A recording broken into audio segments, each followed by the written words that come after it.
at AI Futures. Our panelists are going to get an opportunity to introduce themselves here in a moment, but first we just wanted to give a little bit of a snapshot about what AI Futures is and how we could potentially help you beyond this call.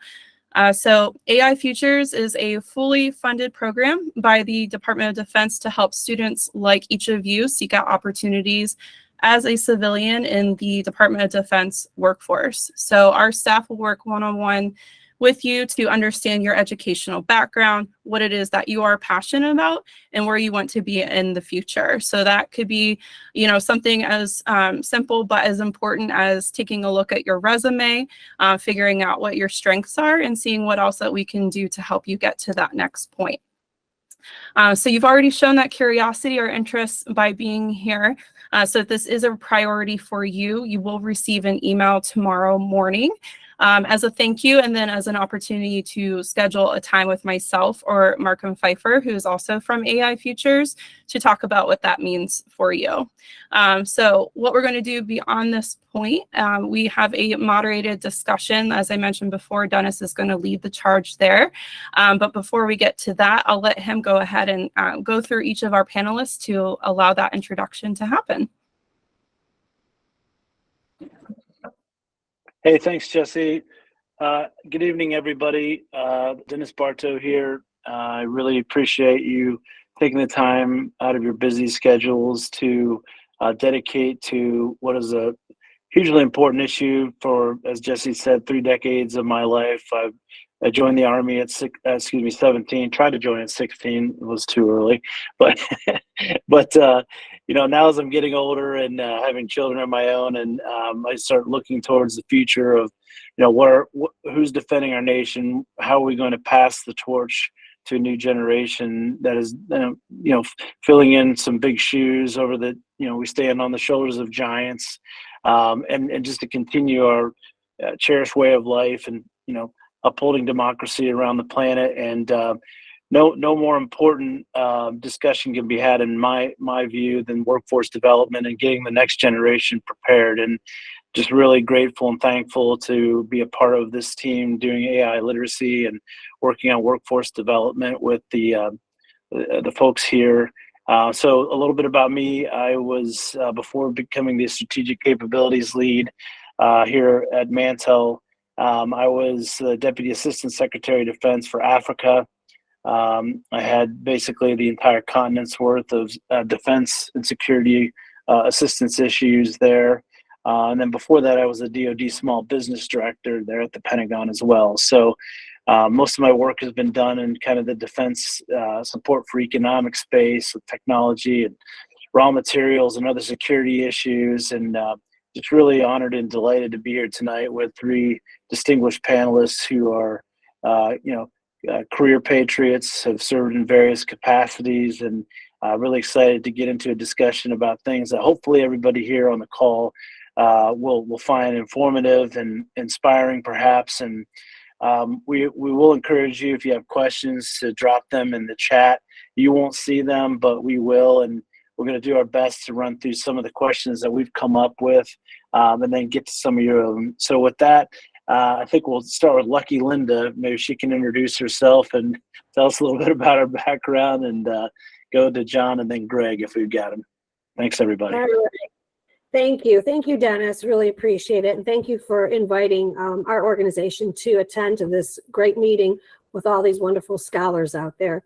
A little bit about myself. As you said, my name is Lucky Linda Durant. There's a little story behind that, but I'm not going to discuss that at this moment. But I'm a project officer for US Army Devcom Ground Vehicle Systems Center. We're located in Warren, Michigan, about 15, 20 minutes outside of the downtown Detroit area. Some fun facts about me. I've worked for the government for about 26 years. I've worked at various government agencies from my start of my career at the Internal Revenue Service through the Commerce Department, and most of my career has been with the Army. Some other fun facts about me. I like to cook, but most of all, I really like working with students. You guys are the future, and you're the future of our organizations. So I really look forward to help. Okay, hi everyone. My name is John Bings. I'm with Navy Surface Warfare Center Crane. It's a big Navy base in southern Indiana, so it's a lot of people don't realize that. Even people that live very close to the base don't realize there's a big Navy base in southern Indiana. So I've been working there for over 32 years. Spent my first 18 years as an electrical engineer there, right out of college from Rose-Hulman Institute of Technology, a private engineering college in Terre Haute, Indiana. Originally from El Paso, Texas. Had a really good time as an electrical engineer for the first 18 years, then tried other things, but that led to recruiting. So I'm a full-time lead recruiter at the base. I've been doing that for 6 years now. And our base is a really big base, third largest by area in the world for Navy bases. And we work on a lot of Navy systems and programs, but across the DoD. So it's a wide variety of technologies we do. And so a couple quick fun facts about me. This first one is I'm a big Miami Dolphins fan, so I've been following them all my life, and they're finally having a good season this year after literally seemed like decades of mediocrity. But so pretty happy now. The other quick fun fact about me is I have a plethora of spiffy sports jackets. This is one of my spiffier ones, but it's not my most spiffy. But I definitely have a lot of them. Probably something in the a couple dozen, and but really I got 5 that I wear primarily to recruiting events. So if you see me at a recruiting event, you'll see me in one of my spiffy sports jackets. Laces out, Marino. That's right, laces out. Great movie. Well, they're looking good. Yeah, probably that reference is lost on most of the college students attending right now, though. Well, maybe some Ace Ventura watching later. We'll play that for the next time, the next hour, whatever. Wonderful, John. Thanks so much for being here. And do we have Greg on the line? Greg Linegang. Okay. Hey, yeah, good evening. This is Greg Linegang.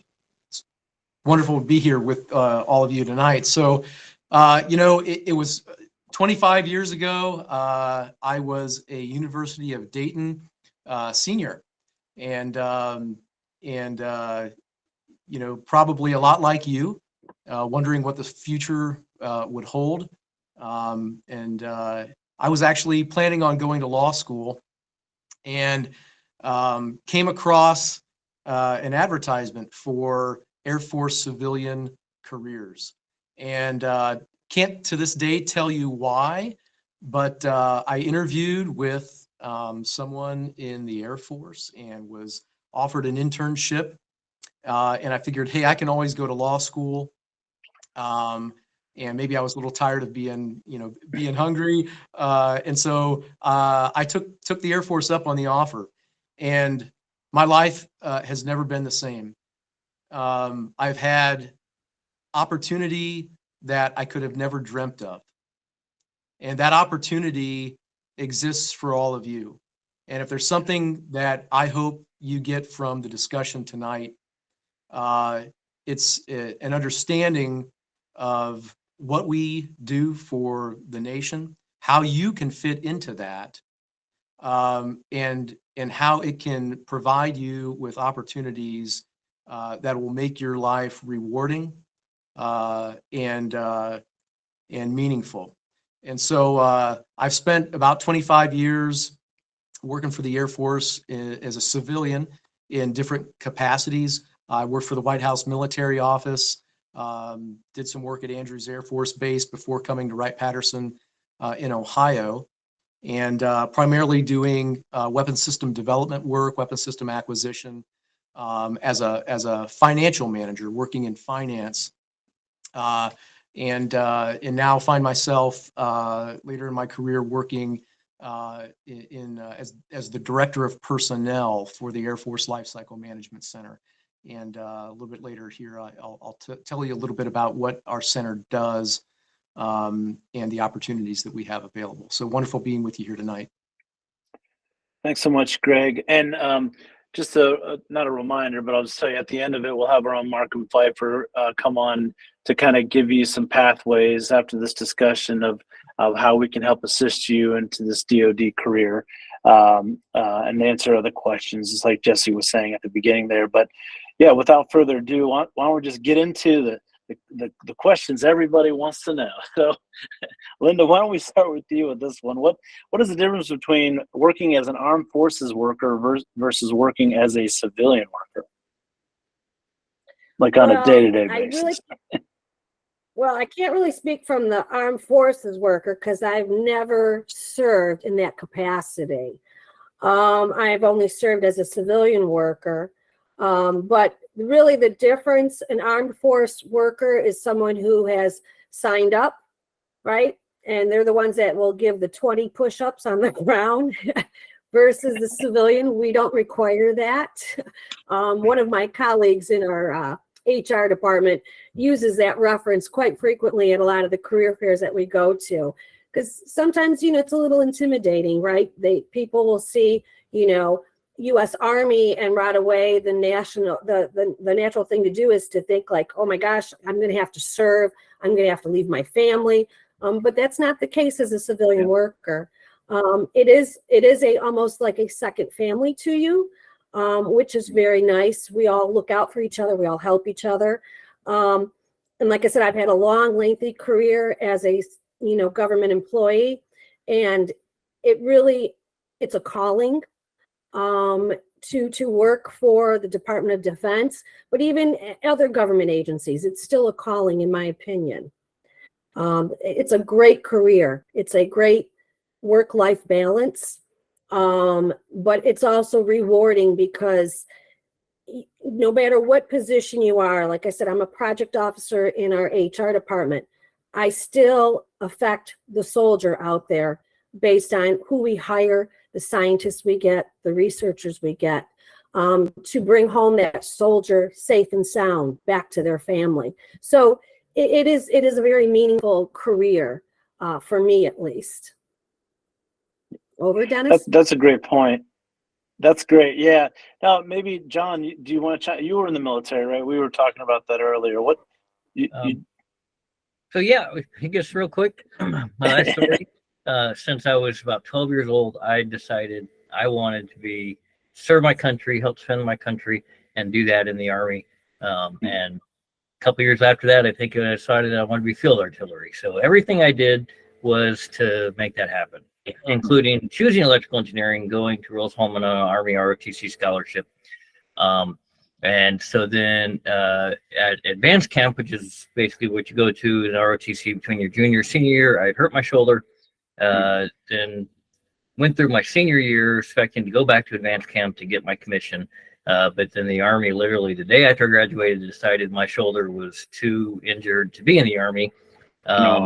Yes. So I could not do that. And so someone told me about this Navy base not too far away from where I went to school, and contacted them, and they made me an offer. I wasn't sure if I wanted to take it, but I thought about it, and it became like the next best thing. I couldn't serve my country in the active duty military, but working as a civilian electrical engineer for the Navy became the next best thing. So I could still kind of fulfill my purpose in life that I felt I wanted to do, which was serve my country and help defend the country. I just had to do it as an electrical engineer, which I honestly had no intention of doing because I wanted to be in field artillery. So, but yeah, so it's been a rewarding career, and I'm very appreciative of the mission we have and how that aligns with what I wanted to do with my life. And so I'm very grateful that I've gotten the opportunity to do that.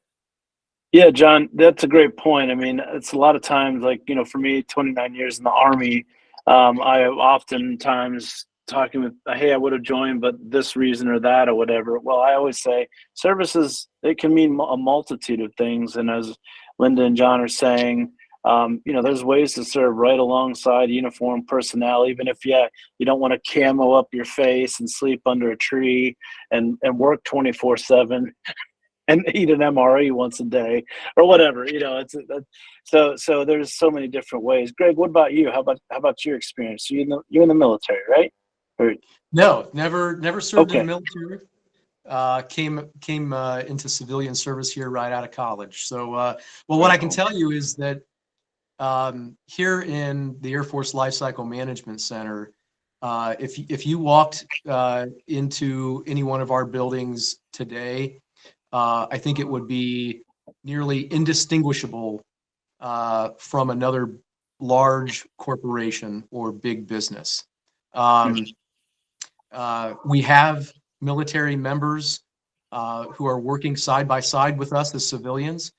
but we are mostly a civilian force Yeah. doing this acquisition work. We oversee and execute almost $400 billion. Wow. Yeah. And if we were on the Fortune 500 list, we'd be number 4 on the Fortune 500 list. So Well, you look the part, Greg. You look like a CEO of a number 4 on the Fortune 500 list. So. Well, it's very much a business environment, and so if you have images of, if this is a military organization, we'd be roughing it somehow, or in this very military heavy environment. At least for our organization, that is not the case. It would look nearly indistinguishable from any large corporation that you would work for, with the exception that we do happen to have some military folks, walking down the hall with a uniform, but they're doing business work just like the rest of them.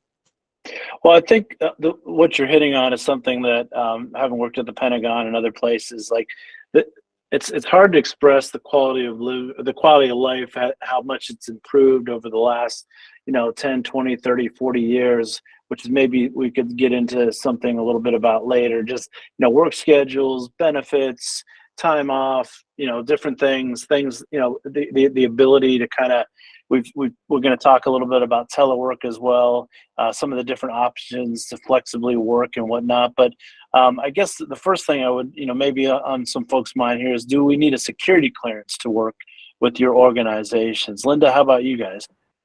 Yes, at our organization, most of the folks they obtain a secret clearance. We do have some folks that have top secret, but mainly, it is very critical and important to be able to obtain and maintain a security clearance while you're working for our organization. Yeah. How about you guys, John? Yeah, same thing. In order to work at our facility, you do have to obtain and maintain that secret security clearance. Some, like Linda said, some top secret. But you can start working on an interim clearance with us, and the interim clearance typically only takes 6 to 8 weeks, whereas the full clearance does take a year or sometimes more.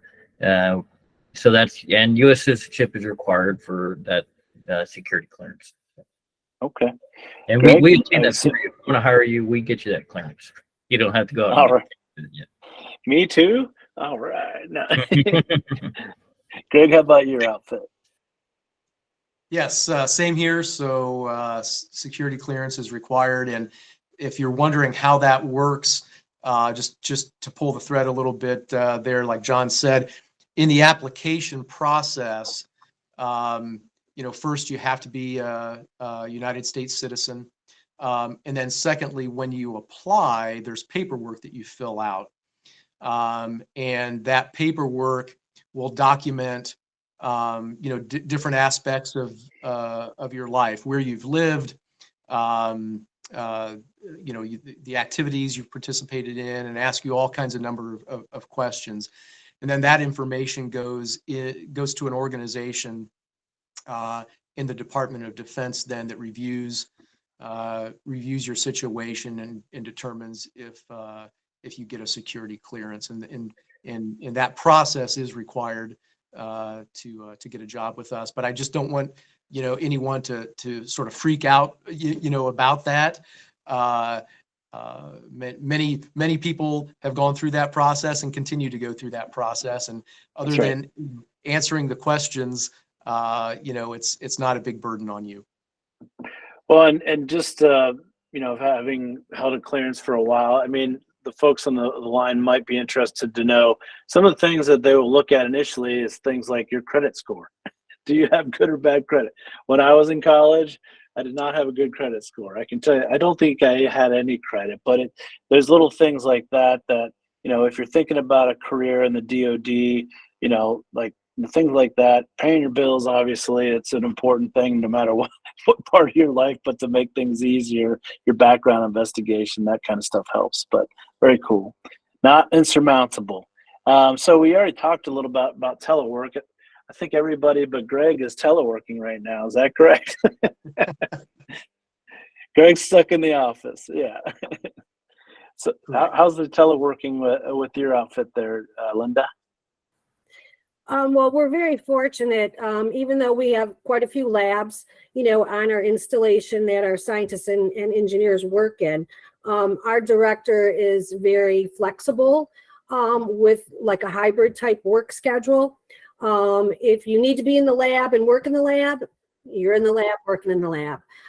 If you're in a position like an administrative position like myself, or an more office type of position, we have the flexibility to telework and also work into the office. So it's actually a different kind of government, if I could say that, from when I first started way back. 1988 is when I first started with the government. I left for about 10 years in between my stints, but it's completely changed. With the whole teleworking. Back in the day, you had to work in the office. It was 8 to 4:30, Monday through Friday. No changes in schedule, no 410 schedule, no, day off, 1 day off every 2 weeks. So it's actually come a long way from, government kind of coming close to what private industry has been doing, like for an example, Google, right? Corporation, they've done a lot of, hybrid type schedules. So it's nice to see we're doing that going forward, in my opinion. Yeah. Well, we wouldn't be doing this right now if we didn't have this capability. So, it really has changed the world. So what, John, did you want to talk about your telework? Yeah, and first I give, I think to Linda's point, the government does change. Maybe kind of surprise to some of you, but the government does evolve like any other corporation does as well. And so, yes, I remember back when I first started, there was almost no flexibilities in terms of when you had to be there. And then the various flexible work schedules that came along and telework. I was never a fan of telework, but then, this pandemic happened and they made everyone start teleworking. And after about 4 or 5 months, I was like, why did I hate telework? I love telework. And so at our facility, most people are now teleworking a couple of days a week. I telework on Mondays and Fridays. Now, there is some work that goes on at Crane, and I'm sure at the other facilities where, you can't really telework, right? You might be doing some classified work or other things like that. But even the people that are working in those areas, they still are teleworking usually 1 day a week because there's stuff they can do from home as well. So it's nice. That flexibility is nice, but I also understand, I seems like the younger scientists and engineers we hire, they don't really, they want to telework 1 or 2 days a week, but they'd rather be at the facility most of the time anyway. So Understood. No, thanks, John. And Greg, at your organization, can you talk to the group here about how you do those alternate work schedules and you work that out with your supervisors, things like that? Because I think that's one thing we need to touch upon, how that works. Yes. So there are a lot of workplace flexibilities. Telework is just one of them. So most people in the Air Force Lifecycle Management Center do telework some portion of the work week. Like John mentioned, and probably Linda too, there are some jobs where you're working in what we call a vault. This is highly classified work. And obviously the information that you're working with can't leave that vault, right? And so you're going to have to come in to do that kind of work because you can't take that paperwork with you home. So there are times when you physically have to come into the office, but most people telework 2 to 3 days a week, I would say. And then just in general, I was just going to add, you asked about the sort of alternate work schedules, flexible work schedules. We have a number of different options there as well. So, working 10-hour days and getting, 4 10-hour days, for example, and having a day off each week, or working 9 hours a day and getting every other Friday off. We have what's called core hours, where you can come in as early as you want, or stay as late as you want, as long as you're working during the core hours from 9 o'clock in the morning to 3 o'clock in the afternoon. And so that provides a lot of flexibilities for families. People have to get kids off to school in the morning or pick kids up in the afternoon, for example. So those are just some of the flexibilities that we have. Yeah, and I think that's a great point too, especially like the military and the DoD civilian side is, maybe when you join, you don't have a wife or a husband and kids, but then you start having them and they have events, and that was something, at least for the military, that the military was not very good about, frankly speaking, for a long time. You were married to the military. In fact, there's still a tradition at military weddings where they tap the sabers and then welcome you to the Army or whatever. So you're in now. But anyway, but thanks so much for that, Greg. And can you remind the audience where you work? There was a question from Chris Schmidt. We'll start going to some of the questions. We got a bunch of good ones from the audience here. Can you remind everybody where you work, Greg? Yeah, so I'm with the Air Force Life Cycle Management Center, or AFLCMC for short. We're headquartered at Wright-Patt Air Force Base, just outside of Dayton, Ohio. That's where I'm physically located, although we have about 80 locations across the world and about 9 major locations in the United States. But we're headquartered at Wright-Patt Air Force Base, just outside of Dayton, Ohio. Right next to Hangar 18, right? No. That's exactly right. All right. Thanks, Greg. Hey, Linda, Rich Poe wants to know, and hopefully I got that right. I tried Poe, hopefully it's Poe. Type it in there if I got it wrong.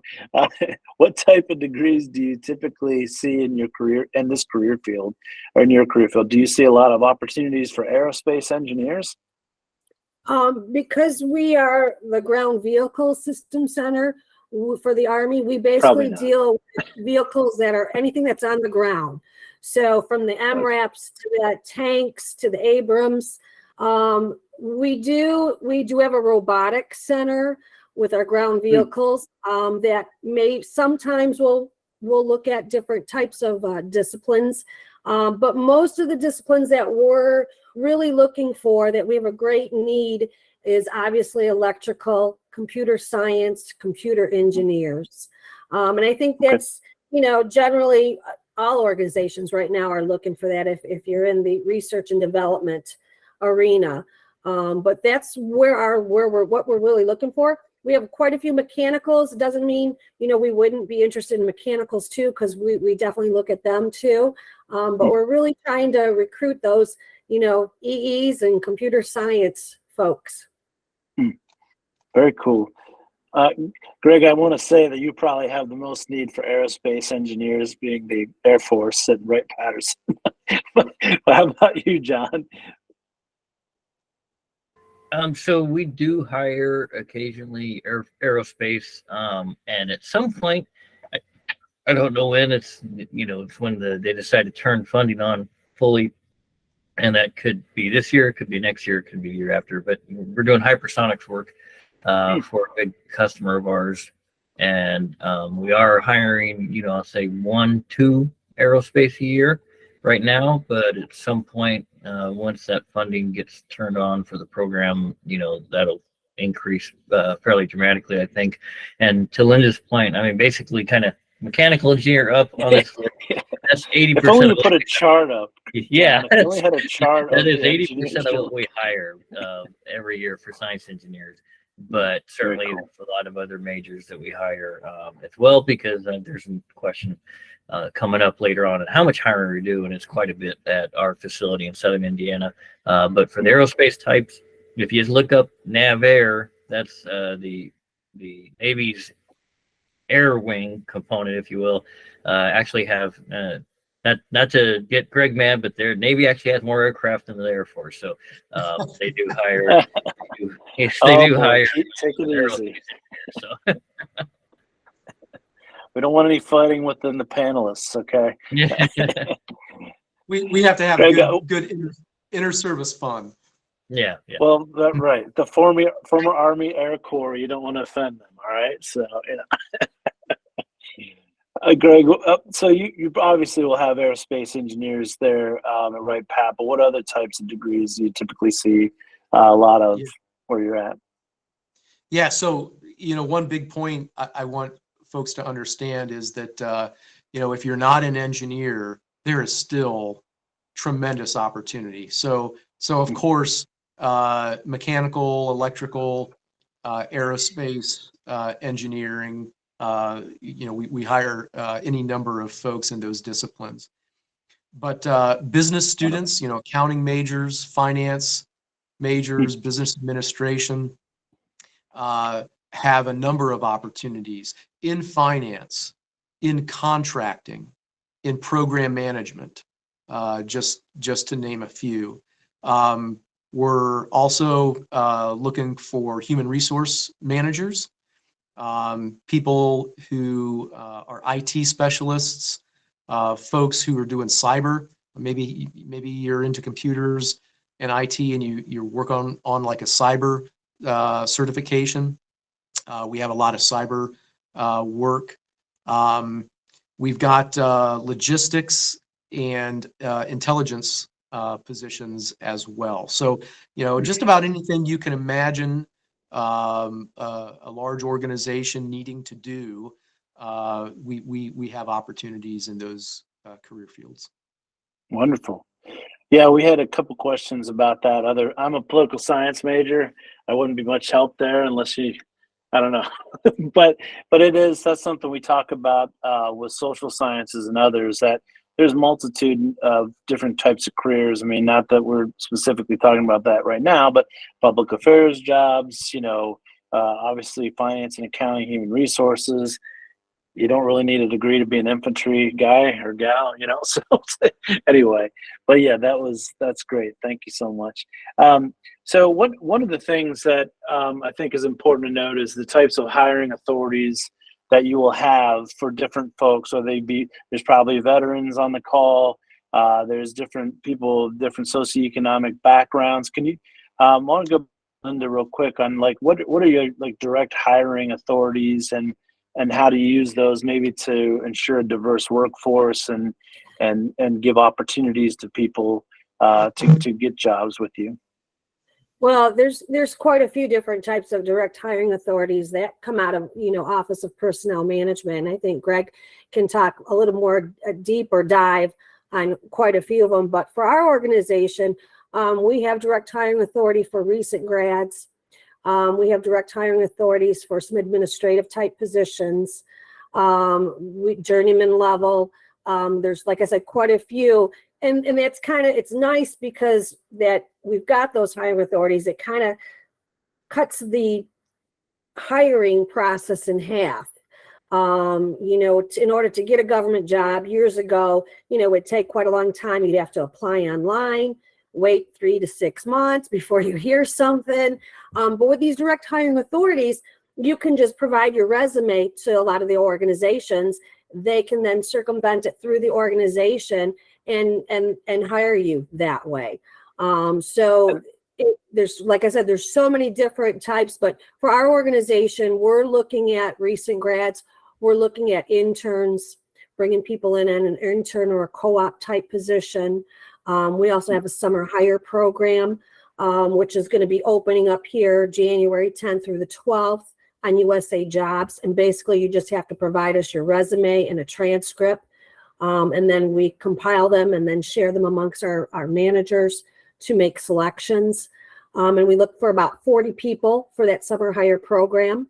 It's about a 10-week course, 10-week time frame. So there's quite a few different DHAs, as we call them in the acronym world. But I think Greg, he is head of the HR over there at the Air Force, probably has a lot more details and information that I'm sure he could provide. So.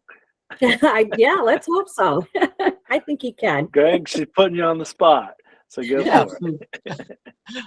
So, right. So traditionally, if you wanted a job in the federal government, whether that was with one of the services or in any federal agency, you would apply through something called USA Jobs. And if you were to go online today and look up USA Jobs, you'll see advertisements for all kinds of careers and positions in the federal government. And if you're interested, I would highly encourage you to do that, right? Now, specifically though, in the Air Force Lifecycle Management Center, we've been granted special hiring authority by Congress. Because of the nature of the work that we do, we've been granted this thing, Dennis, that you referred to as direct hiring authority. That makes the hiring process, as Linda said, a little more streamlined and a little more personal. So instead of going through USA Jobs, you can come directly to me. You can come directly to my organization, and we can interview you. And if you meet our qualifications and we have a position that we think you'd be a good match for, we can hire you on the spot. I can hire you off the street tonight if things lined up in terms of your qualifications. So oh, sorry, Greg. Well, I was just going to add or finish that by saying, so I want to make sure that you all have a link to our hiring website. So instead of USA Jobs, we have our own hiring website that anyone off the street can access and submit an application to. And if you just Google search or use a search engine and search for AFLCMC hiring, you should find it. Or if you go to the AFLCMC homepage, up in the upper right-hand corner, you'll see hiring. Click on that, and you'll be instructed on how to apply for our positions. Our own Jawan Williams just dropped that link in the chat here, and to the audience, anybody, I see a number of specific questions on, like, do I need a TS? What are the age limits? All these different things. We can get to the eaches on those, because in different positions there is a TS requirement, and maybe there isn't one for another one. So we'll probably hold off on those eaches, but you will be contacted. Markham at the end here will give you some further directions on that, and then we can. Again, what we're trying to do is facilitate and bringing in good candidates for these fine folks here on the panel. So we see them all. I just can't give information on each one, but there's a lot of good interest here for the panel to know there. So thank you for that description as well. So one of the things, like, what are like the key kind of things you all are looking for and you know, a good candidate? Like, it just, that might be a kind of a broad statement, but I just, you know, John, what do you think about that? Like, was there somebody that, like, when you're like, I like the cut of your jib, like, what are you looking for? So, you know, that's I think this is probably the case with Greg and Linda. A lot of the ultimate hiring decisions made by the managers, but when I'm recruiting and looking for candidates that, you know, ultimately would, you know, the managers would be taking a look at, I'll say I look for someone that's got, you know, good communication skills, can play well with others, and is a hard worker. So that's kind of the top three for me. It's I don't focus on GPA so much. I know some managers do, but to me, GPA is not the end all be all. I'll admit right now I did not have a very good GPA coming out of college, but I had a pretty long and successful engineering. I hear you, brother. Yeah. Yeah. So it's you know, it's just the ability to everything, especially now, not so much when I came out of college, but especially now though, everything's done in teams and a lot of collaboration. So you got to be able to really work with others good. And you know, I'm a firm believer, if you're a hard worker, that makes up for a lot. Even if you have to learn some of the things along the way. And so, and then being able to communicate, those are the big ones with me. Yeah. Linda, what about yourself? You probably hired a few people in your days. Yes, I have. I mean, just like John said, you know, communication skills, you know, like being a team player, being able to work, you know, with all types of folks and all types of, you know, lack of words, you know, just to be able to work with everyone and be a good team player, and to be flexible, right? Flexibility is the key, I think, in the military. It's the hurry up and wait sometimes, right? Sometimes a project is going along really good, and then all of a sudden, whoa, we got to put the brakes on for, you know, a number of reasons. So you got to be flexible. You got to be able to go with the flow. We like to see a lot of our folks that we do talk to at recruiting events, you know, those that take interest in our organization, we want to take interest in you, because that helps us keep you as an employee forever, hopefully, is what my goal is always, to retain, retain people, right? Because the work we do, sometimes some of those projects, it's, you know, takes a couple years to get through the system. So, you know, to me, that's a really critical thing that I kind of look for when I'm talking to a lot of college scholars, you know, to find out, you know, what makes them tick, what is their passion. Those are some of the things we kind of look at. And like John said, sometimes it's not always necessarily about your GPA, right? But there are some managers that look for that. So pretty much along the same lines as what John is saying is kind of the same as it is at our organization. Yeah, that's great. And I think that's important to understand too. Like, so this is the recruiting side, but the retention side, keeping people, you know, 29 years here. I'm not sure what everybody else is here, but you know, there's got to be a reason for you to keep signing up and sticking around. Opportunities, maybe that's something we could talk about. There's a few questions on, you know, the geography, like where all can they work? Like, you know, Greg, I think you said you have 8 locations, and I mean, I'm just, you know, like if say somebody always wanted to live in Germany or France or, you know, Africa or somewhere else, like, you know, maybe we could go around the horn and talk about some of the places that are opportunities, and maybe you've hired in, or their career includes an overseas tour or something like that. And as a military guy, I was always amazed, you know, like the civilian workforce is obviously contractors too, but how that works, and you spend several years over in different places abroad. Can you all talk about that a little bit? Greg, why don't we start with you? Yeah. So I think that's one of the big perks, you know, and I want to make it clear, you know, working for us, no one will be forcing you to move. There's no requirement for mobility or to move. You might hear military folks talk. Yeah, if you're wearing the military uniform, you're probably getting moved every 2 to 3 years. But that is not the case when you're wearing this civilian uniform, right? That's completely a personal choice, and there's no pressure or requirement to move. Now for LCMC, 9 locations across the U.S., 80 locations across the world. But here in the U.S., Ohio, around the Dayton area, Massachusetts, around Boston, Arlington, Virginia, Southern Maryland, Washington, D.C., near Salt Lake City, Utah, Oklahoma City, out in Oklahoma, Georgia, Florida, Texas, Alabama. Those are the primary locations here in the United States. And for someone who would want to go somewhere else, in the application process we have, you can tell us, well, I'd prefer to be in Florida, I'd prefer to be in Utah, Texas, Ohio, and you can apply specifically for those locations. But then if you get hired and you're at one of those locations, and sometime in your career you want to try something new, it's very easy with us for us to transfer you to another location to fill a position that we have there.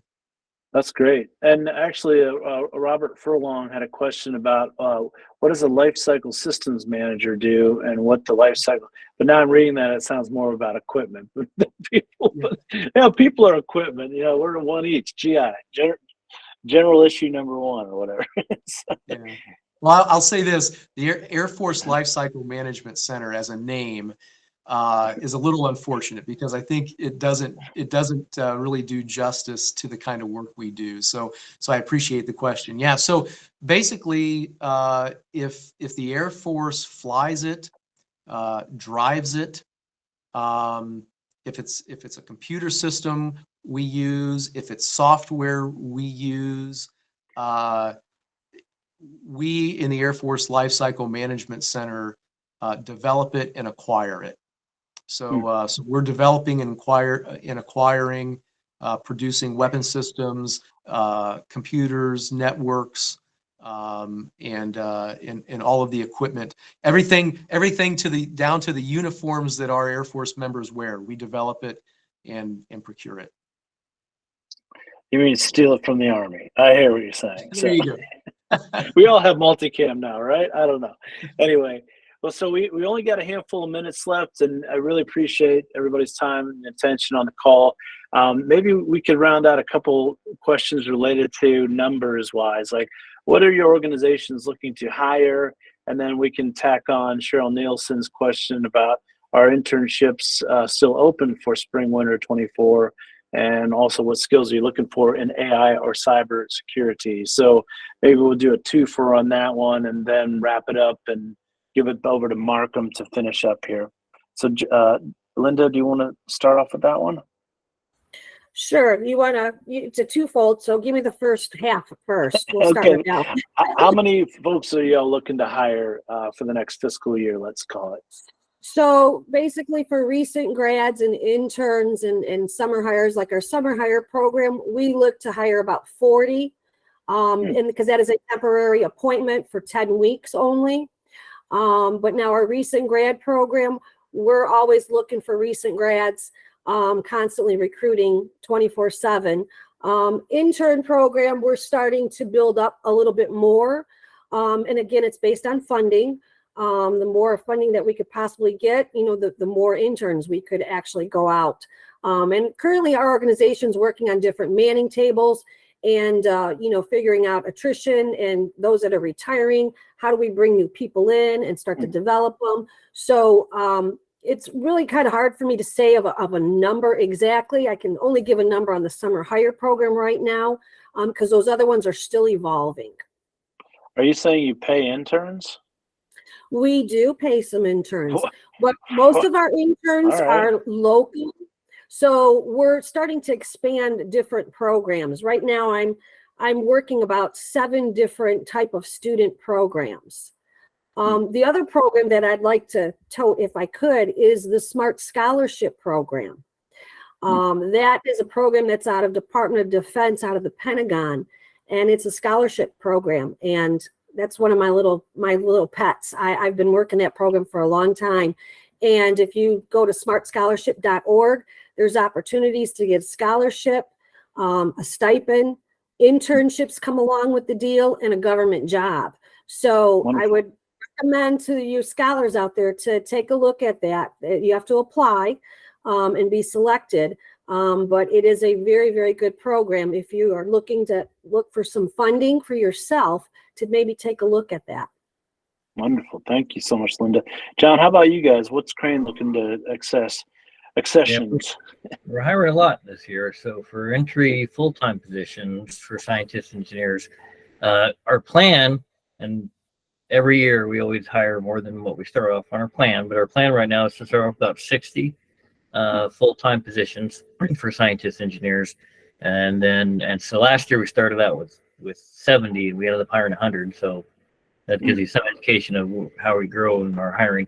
Now for summer interns, science engineering interns, we right now our plan's 120 and we'll probably end up hiring 140 summer interns for science engineering. So lots of opportunities, and we're still filling positions right now for scientists, engineers, both the entry, full-time, and intern.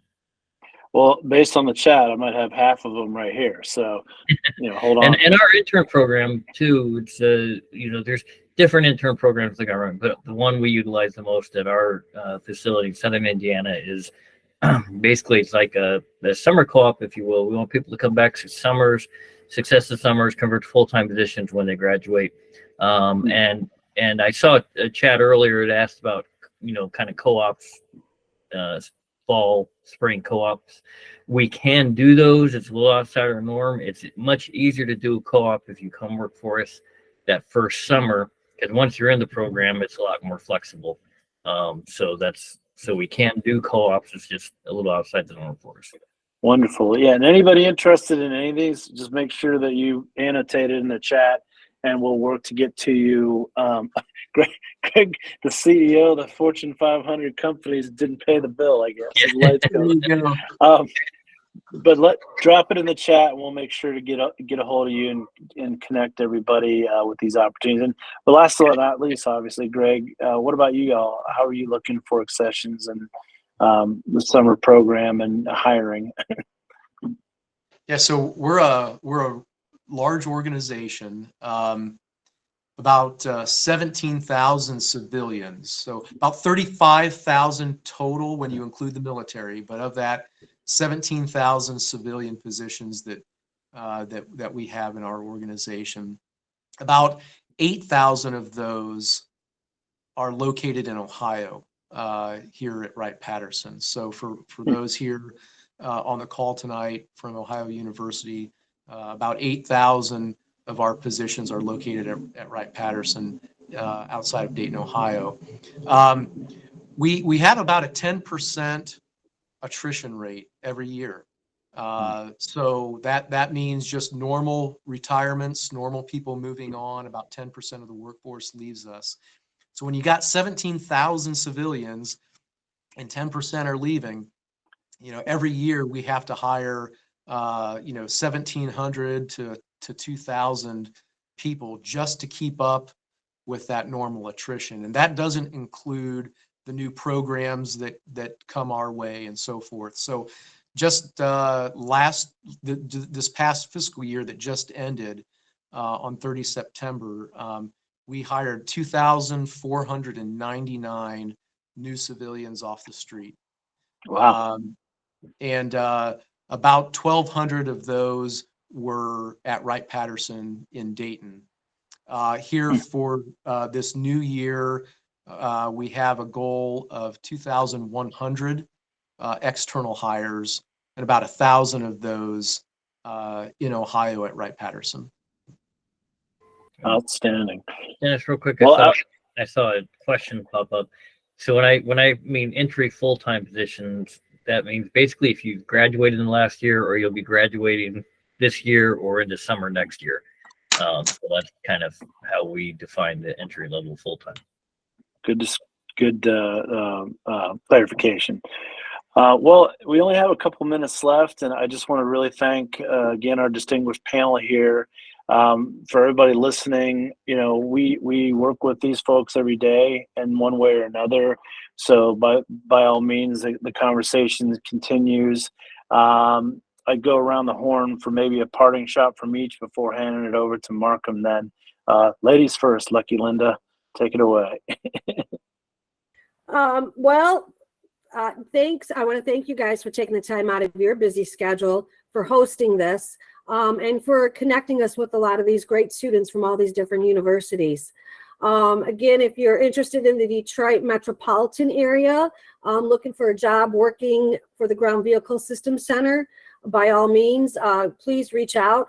They'll have my contact information, and to send us your resumes. We'd be happy to take them and share them with our management staff to take a look at them.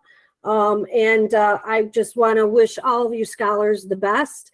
And I know you'll all do really good, and you'll find where your passion will take you. Awesome. Thank you so much, John. Thanks, Dennis. So thanks, Jesse, for setting this up and including me to be part of this. And yeah, if you're interested in our location in Southern Indiana, Jesse's already sent me some resumes over the last several months, so certainly can take a look.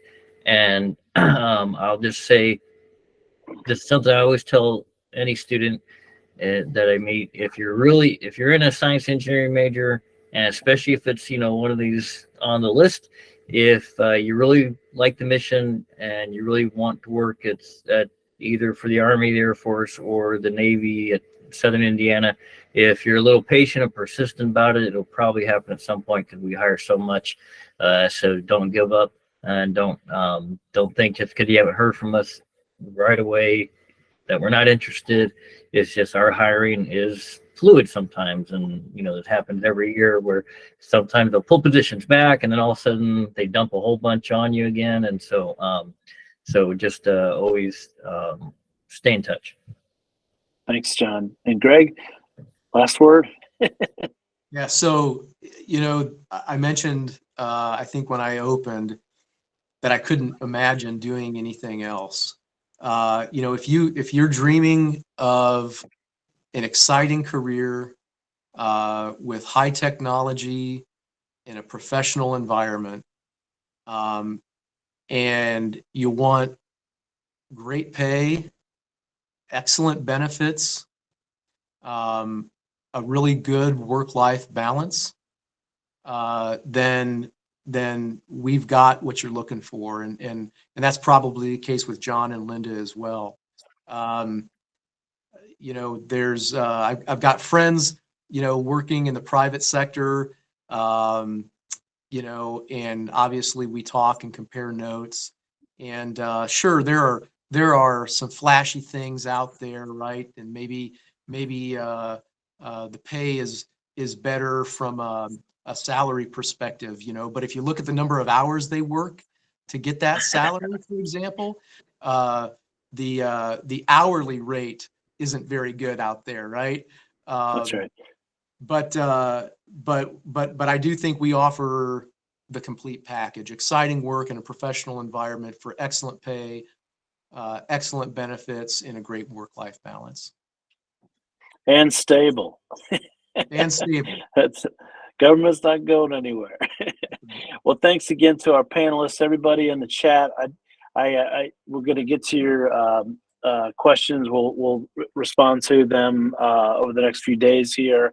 Apologize for not getting to all the specifics, but why don't I just hand it over to Markham from our team here with the last couple words about some of the outreach and some of the opportunities and whatnot. But thanks again to our panelists, and thanks again to everybody who took the time tonight. We really do appreciate it. Go ahead, Dennis stole my thunder. I was told to thank everyone for joining and the panelists for taking their time to show us what's out there, how we can potentially get these students involved with career opportunities in each one of their agencies. The follow-up we'll be sending out to all of you will have a breakdown of what me and Jesse both do. So Jesse works directly with students trying to find them career opportunities within the DoD. And I work with the other end of the students, which is the internships, fellowships, scholarships, helping people with their resumes or LinkedIn. As Greg said, walking people through the entire process of what USA Jobs is. So be on the lookout for that. On there will be how to schedule a call with us. And we look forward to hearing from all of you. And you guys have a great night. Thanks, everybody. Thank you. Bye-bye. Thank you.